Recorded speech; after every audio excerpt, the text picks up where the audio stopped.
There you are. Bakit ka naman biglang umalis? You know it's not fun out there without you. Hindi kasi ako sanay sa ganun. Saan? Sa hiraman? Sa agawan?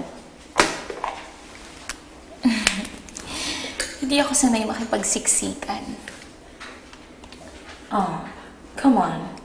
It was just a dance. Hindi mo dapat pinapersonan yung mga ganyang bagay. Kaya nga, space lang naman ang pinag-uusapan natin dito, di ba? Umalis lang ako doon kasi parang masyado nang masikip yung dance floor para sa ating dalawa. Are we really just talking about the dance floor? Or gusto mo ikaw lang isa yung asawa ko? Sandali lang, bakit parang ikaw din na may personal? Bakit? Nagsiselos ka ba sa akin sa asawa mo?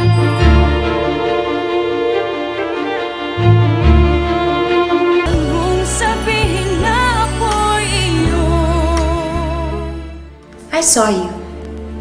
Panay ang lapit mo kay Jerry. But, wala namang rason para magselos ako sa'yo dahil hindi ka naman type ng asawa ko. Sigurado ka ba na alam mo kung ano gusto ng asawa mo? Kaya ba, parang sobrang feel na feel mo, tsaka pinapanindigan mo tong costume na to, parang siguro yung asawa mo, hindi mo tukso sa iba. Confident ako kay Jerry. Dahil hindi siya katulad ni Daddy. Ay, hindi talaga sila magkatulad. Kasi, hindi talaga bet ng daddy mo yung maitim, yung black beauty.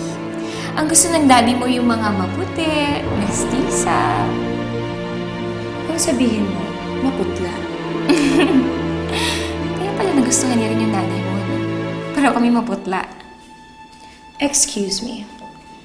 My mother is a genuine mestiza. Hindi katulad ng iba dyan, panay ang gamit ang papayas o para pumigay.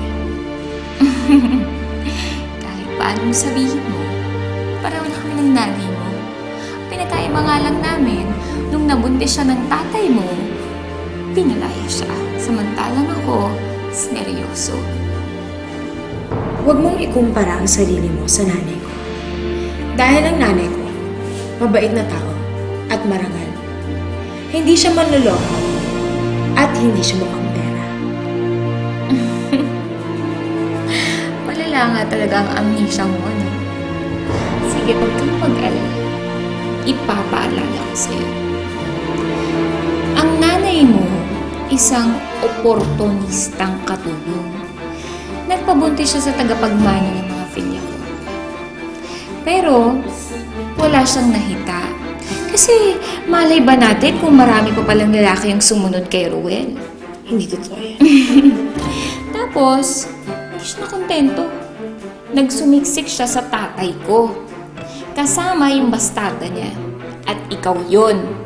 Hinututan niyo kami ng pera. Kaya hindi ako magtataka kung napakadali lang sa'yo para makipagsiksikan at makipaggerehan sa dance floor. Kasi, pareho kayo ng nanay mo. Pareho kayong malandi. Pareho kayong pokpok.